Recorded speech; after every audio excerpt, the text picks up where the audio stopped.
성도님들, 저도 이제 자녀 교육 시키는 입장에서 요즘 가장 많이 듣는 말이 자기주도 학습이란 말입니다. 자기주도 학습, 스스로 한다는 거죠. 그러니까 학생들에게 가장 좋은 학습 방법, 가장 능률적인 학습 방법, 그리고 가장 큰 성과를 낼 수 있는 학습 방법은 누가 시켜서 해라고. 부모님들 자녀 키울 때 제일 많이 하셨던 말씀이 뭡니까?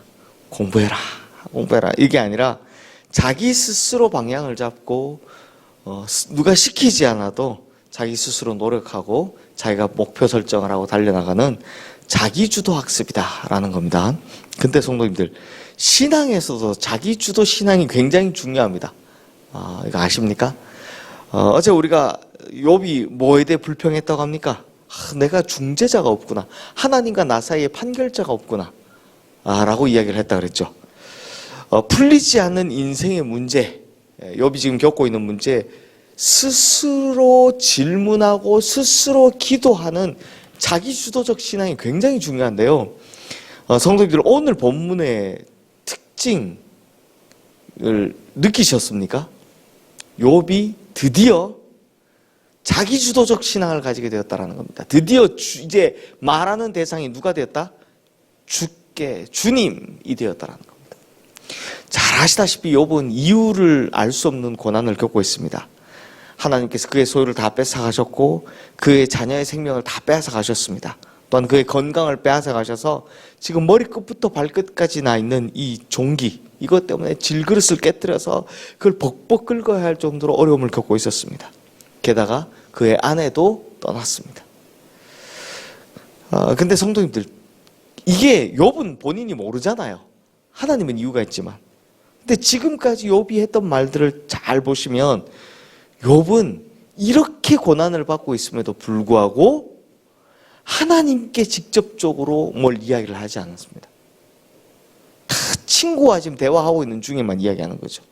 가만히 보면 내 인생에 왜 이런 문제가 일어나고 있는지를 단 한 번도 하나님께 물어본 적이 없다는 겁니다. 생각해 보면 그렇죠. 욥을 보시면 처음에는 어떤 모습이었습니까? 이 고통을 당할 때 그저 말 안 하고 가만히 앉아 있으면 그게 미덕인 줄 안 겁니다. 약간 한국 스타일입니다. 그냥 말없이 그냥 가만히 앉아 있는 겁니다. 그래서 하나님을 향해서도 입을 그냥 굳게 닫았습니다. 불평하지 않으려고.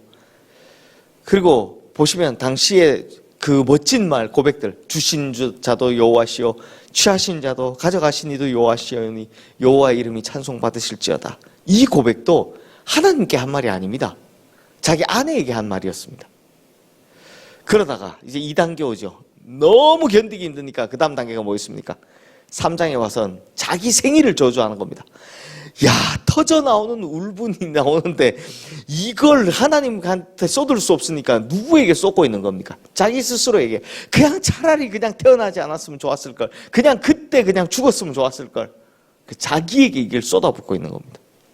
그 다음 3단계 친구들이 왔는데 이 친구들이 욥에게 뭐 이런저런 말로 위로한다고 하지만 위로가 아니라 완전 충고와 책망인 거죠. 네 죄 때문에 그렇다. 너의 자녀 죄 때문에 그렇다. 보고 있으면 화만 돋우는 겁니다. 그러니까 3단계 견디다 못한 욥이 7장에 와서는 드디어 내가 하나님께 불평하리이다 라고 이야기합니다. 근데 제가 이렇게 말씀드렸죠. 이건 욥의 신앙이 퇴보한 것이 아니라 성장해가는 과정이다라고요. 이런 과정을 거쳐온 욥이 이제 드디어 방향을 제대로 잡습니다. 무슨 말이냐? 하나님을 향해 입을 꽉 다물고 정말 멋진 신앙 고백했다가 그 다음 못 견디니까 그 다음 자기 생일 저주했다가 그래도 못 견디니까 불평하다가 이렇게 혼자 하던 말에서 드디어 욥이 뭐가 바뀌었냐? 하나님께 말을 걸기 시작하는 겁니다. 대화가 시작된 겁니다. 그러니 이게 욥의 신앙이 퇴보한 겁니까? 진보한 겁니까? 네, 진보한 거죠. 드디어 하나님께 말을 거니까. 그래서 1장부터 10장에서 오는 그 여정 가운데 욥은 자기 주도적 신앙생활의 방법을 이제 하나하나 터득해가고 있는 겁니다. 앞으로 더 나아지겠죠. 근데 성도님들, 우리도 돌아보면 똑같습니다. 욥처럼 좌충우돌합니다. 참아도 봤다가 안 되면 그 탓을 내 탓으로도 해봤다가 그러다 안 되면 운명 탓도 해봤다가 그것도 안 되면 막 하나님 성질도 내봤다가. 근데 결국은 어떻게 가고 있는 겁니까? 신앙의 성숙의 자리에 향해서 도달해 가는 겁니다. 기도하는 것만 봐도 그렇습니다. 사람들이 제일 쉽게 하는 말이 그거 기도하면 되지. 뭐 기도하면 되지. 뭐 책망하듯이 이야기하는 분도 계십니다. 믿음이 없어서 그래. 뭐 책망하는 듯이 말하시는 분도 계십니다. 심지어 목사에게까지 그런 이야기를 하시니 다른 사람들한테는 얼마나 쉽게 이야기하겠습니까? 저 목사 믿음이 없어서 저래. 성령 충만 안 해서 그래. 기도하면 되지. 근데 성도님들 느껴보셨지만 기도하는 게 쉽습니까? 어렵습니까? 잘 될 때도 있지만 어렵습니다. 특히 언제 이럴 때 힘들고 고통당할 때 이유를 모를 때 얼마나 어렵습니까? 기도하려고 탁 앉아있으면 저도요 막 힘들 때 기도하려고 앉아있으면 기도 됩니까? 안 됩니까? 그냥 앉아있습니다. 이거 참 나 이거 어떻게 하지? 그 다음에 신앙의 초보자들 기도하려고 앉으면 뭐 말이 술술 나옵니까? 안 나옵니다. 왜? 기도를 훈련해 본 적이 없는데 무슨 말이 나옵니까? 그래서 제가 참 많이 받는 질문 중에 하나가 목사님 기도 어떻게 하는 거예요? 이게 진짜 의외로 많이 받는 질문입니다.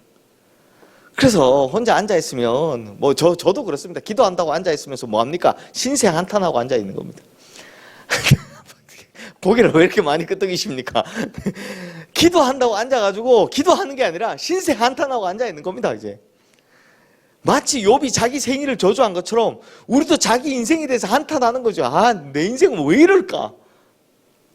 그러다 보면 하나님께 불평합니다. 기도한다고 앉아가지고 하나님께 불평하고 있습니다. 마치 욥이 그랬던 것처럼 하나님 나에게 왜 이러십니까? 라고 불평하는 거죠. 이렇게 좌충우돌하다가 나중에 보면요 결국 그 방향이 잡히고 점점점 기도로 나가야 되는 겁니다. 성도님들. 성도님들 오늘 본문에 보면 이제 드디어 욥이 하나님께 말을 합니다. 우리 1절과 2절 말씀 함께 읽어보겠습니다. 내 영혼이 살기에 곤비하니 내 불평을 토로하고 내 마음이 괴로운 대로 말하리라. 내가 하나님께 아뢰오리니 나를 정죄하지 마시옵고 무슨 까닭으로 나와 더불어 변론하시는지 내게 알게 하옵소서. 내 불평도 괴로움도 다 하나님께 말하겠다라는 겁니다. 그래서 2절 말씀 시작에 드디어 이 말이 나오죠. 내가 하나님께 아뢰오리니. 욥이 드디어 하나님께 말하기 시작한 겁니다. 즉 자기 주도적 신앙 드디어 이 첫걸음을 떼기 시작했다라는 겁니다. 그리고 성도님들 이렇게 한번 입을 연 욥이 계속해서 하나님께 자신을 변론을 합니다. 이제 자기 생각을 이야기하는 겁니다. 하나님께. 7절 말씀 우리 함께 읽겠습니다. 주께서는 내가 악하지 않은 줄을 아시나이다. 주의 손에서 나를 벗어나게 할 자도 없나이다. 이 솔직한 자기 생각을 이제 이야기하는 거죠. 하나님, 내가 죄 없다는 거 하나님 다 잘 아시지 않습니까? 내가 지금까지 하나님을 한 번도 서운하게 한 적 없는 거 하나님 아시잖아요. 그런데 왜 나에게 이렇게 하십니까? 드디어 이제 하나님께 이야기를 한 겁니다. 이걸 사람들에게만 이야기하다가 친구에게만 이야기하다가 자기 속으로만 생각하다가 드디어 하나님께 이야기한 겁니다. 그러니까 성도님들 이게 그냥 막 하는 불평과 원망이 아닙니다. 답답한 대로 성질대로 내뱉는 말도 아닙니다. 또박또박 하나님 앞에서 자기의 생각과 억울한 상황을 지금 아뢰보는 겁니다. 여기까지 온 것만 해도 대단한 겁니다. 저도 답답할 때 기도해보지만 여기까지 오는 게 쉽지 않거든요. 성도님들, 욥은 드디어 하나님과 대화할 마음의 준비를 한 겁니다. 이제 대화가 시작되는 거죠. 우리도 우선 힘들고 어려울 때 여기까지 와야 됩니다. 보면 하나님한테 이야기하는 것보다 사람들에게 내 상황을 이야기하는 걸 더 편하게 생각합니다. 그렇죠? 친구에게는 지금 나의 어려운 상황을 이야기하는데 막 핸드폰이 뜨거워질 때까지 이야기를 잘 하시면서 하나님한테는 그게 안 됩니다. 온갖 불평과 불만들을 내 주변 사람들에게 이야기하는 데는 시간을 한참 동안 할애하면서 하나님한테는 그게 잘 안 됩니다. 근데 드디어 하나님께 이야기하기 시작했다. 우리도 여기까지 와야 된다는 겁니다. 그래야 이제 하나님의 뜻을 알아가기 시작한다는 거죠.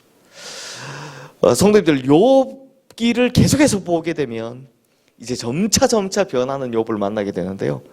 오늘 본문에서처럼 이렇게 시작된 욥의 자기 변론은 처음에는 나의 죄가 내가 무슨 죄가 있어서 나를 이렇게 괴롭히시는 겁니까? 라고 하나님 앞에서 당당하게 주장하다가요, 점차적으로 욥이 뭘 깨닫느냐? 이게 자기의라는 걸 깨닫게 됩니다. 이것마저 자기의라는 걸 깨닫게 되고 회개의 자리에까지 나가게 되는 욥의 모습을 우리가 앞으로 이제 보게 되는 겁니다. 그렇습니다. 성도님들, 회개라는 거, 이게 죄가 있어 회개하고 없어 회개하고 아니라 그냥 하나님 앞에 엎어지는 거, 이거 회개 처음부터 되지 않습니다. 그냥 회개는요, 그냥 회개합시다 하고 기도합시다 라고 한다고 그게 되는 게 아닙니다. 그건 입술로만 하는 자백이죠. 회개는요, 욥과 같은 과정을 거쳐가면서 이게 제대로 돼가는 겁니다. 먼저 자기 인생을 원망하고 저주해보기도 하고, 그 다음 하나님을 원망하고 하나님께 불평해보기도 하고, 그 다음에 하나님을 똑바로 보면서 자기 의를 주장해보기도 하고, 그 다음 마지막에 자신을 돌아보고 진짜 하나님을 만나고 난 후에 회개하는 겁니다. 그리고 이 단계를 통해서 정말 하나님을 만나게 되는 귀한 역사를 경험하게 되는 겁니다. 결국 욥기의 결론이 뭐냐? 왜 제가 욥의 주제가 하나님이라고 했냐면, 하나님을 만나러 가는 과정이거든. 하나님을 만나러 가는 과정이거든. 결국 하나님이 나중에 만나거든요. 사랑하는 성도님들, 하나님께서 나에게 막 물질의 복, 자녀의 복, 막 관계의 복, 뭐 건강의 복, 이런 많은 축복을 주실 때는요, 사실 우리의 신앙생활이 자기주도적 신앙생활을 하기가 어렵습니다. 이럴 때는, 좋을 때는. 왜? 하나님은 멀리 계시고 우리는 그걸 누리기 바쁘거든요. 복이 많으면 그걸 누리기 바쁘거든요. 그래서 우리 신앙은 그때 되면 다 수동적일 수밖에 없습니다. 욥이 그랬던 것처럼. 그런데 복을 누리기만 하던 우리의 인생에 고난이 닥치면 이 수동적 인생이 드디어 뭐로 바뀝니까? 능동적 인생으로 바뀌어가기 시작합니다. 요 과정이 필요한 겁니다. 그러니 성도님들, 우리의 인생의 고난 때문에 기도가 시작됐다면 반대로 하나님께서 은혜를 주실 날도 멀지 않았다라는 겁니다. 우리 인생의 고난 때문에 회개가 시작되었다면 반대로 생각하면 하나님을 만날 날도 멀지 않았다라는 겁니다. 우리 성도님들, 이걸 기억하시면서 드디어 이 과정을 다 넘어가면서 하나님과의 대화를 시작하는 단계까지 오시는 우리 성도님들 되시기를 주님의 이름으로 축원합니다. 이 시간 오늘 주신 말씀 기억하며 우리 함께 기도하겠습니다.